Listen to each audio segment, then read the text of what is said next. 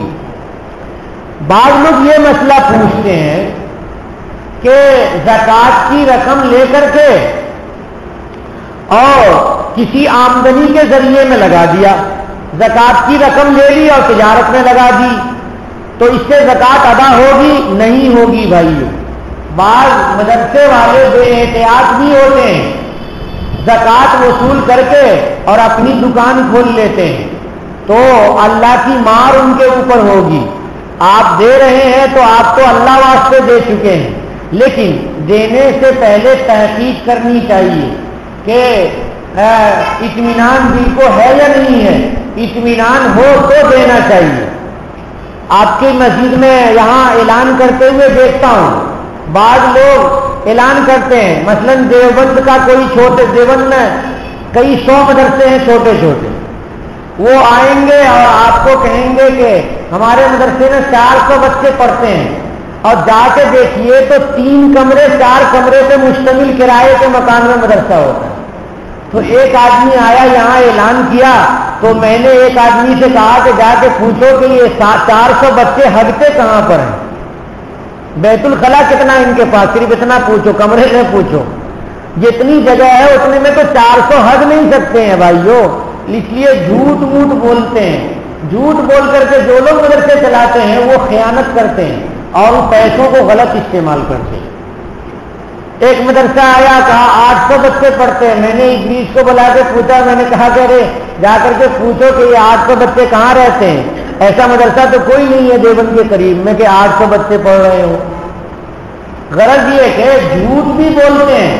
اچھا عجیب بات ہو گئی کہ ان کے جھوٹ بولنے کی وجہ سے مسلمانوں کا اعتقاد خراب ہو گیا۔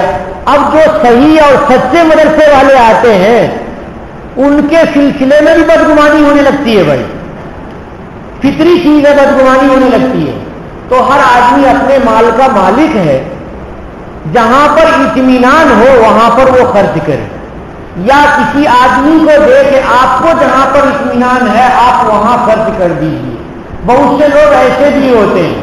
میرے ایک استاد تھے، ایک استاد ہیں، انہوں نے مجھے کہا کہ آپ دیوبند جا رہے ہیں تو ایسا ہے کہ یہ پیسے لے لیجئے اور فلاں طالب علم کو دے دیجیے گا۔ میں نے کہا کیوں حضرت؟ کہنے لگے ایک صاحب نے دے رکھا ہے کہ صحیح مصرف میں خرچ ہو، تو میرے نزدیک وہ طالب علم جو میرے پاس سے پڑھ کے گیا ہے وہ نہایت غریب مفلوج الحال ہے، اس کے ہاتھ میں آپ پکڑا دیجیے گا۔ اور میں ایسا ہی کرتا ہوں کہ مجھے کوئی وکیل بناتا ہے تو میں تلاش کر کے اور صحیح غریب کو پہنچا دیتا ہوں۔ تو میں نے سوچا کہ دینے والا بھی بڑا ہوشیار آدمی ہے کہ اتنے بڑے بزرگ آدمی کو دیا، اور بزرگ صاحب جو میرے استاد محترم ہیں انہوں نے اس کو صحیح مصرف میں پہنچا دیا۔ غرض یہ کہ اطمینان سے دینا چاہیے۔ کبھی ایسا ہوتا ہے کہ مدرسے میں زکات کی رقم زیادہ ہوتی ہے اور تعمیر کی ضرورت ہوتی ہے، یا کسی اور کام کی مدرسے کی خالص دینی ضرورت ہوتی ہے، تو ایسے وقت میں کیسے کام کیا جائے مشکل پیدا ہوتی ہے۔ تو اس کے لیے مدرسے والے ایک ہیلا کرتے ہیں۔ ہیلا کے معنی بائی پاس، بیچ میں نہر ہے تو اوپر سے برج بنا دیا، اوور برج۔ تو ہیلا کرتے ہیں، کسی غریب آدمی کو کہتے ہیں کہ مدرسے میں اتنے پیسے کی ضرورت ہے فلاں مصرف کے لیے،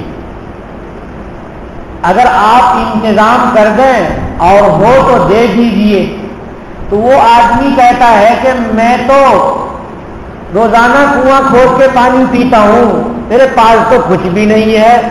تو اس کو کہا جاتا ہے کہ آپ کو یہ زکات کی رقم دی جاتی ہے اور آپ لے لیجئے، پھر آپ اپنی مرضی سے جب آپ کا جی چاہے تو آپ مدرسے میں خرچ کر دیجئے۔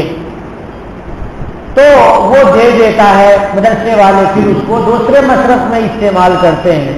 اگر وہ نہ دے اور لے کے چلا جائے جا سکتا ہے۔ بعض مدرسے والے جھوٹ موٹ کا ہیلا کرتے ہیں اور اس میں اس کو کوئی اختیار دیتے ہی نہیں ہے، بلکہ یہ کہتے ہیں کہ بس یہ رقم دی ہے تمہیں مدرسے میں جمع کر دو۔ تو یہ تو ایسا ہی ہوا جیسے ایک جھولا دیا بازار میں کسی بچے کو کہ جاؤ میرے گھر رکھ دینا،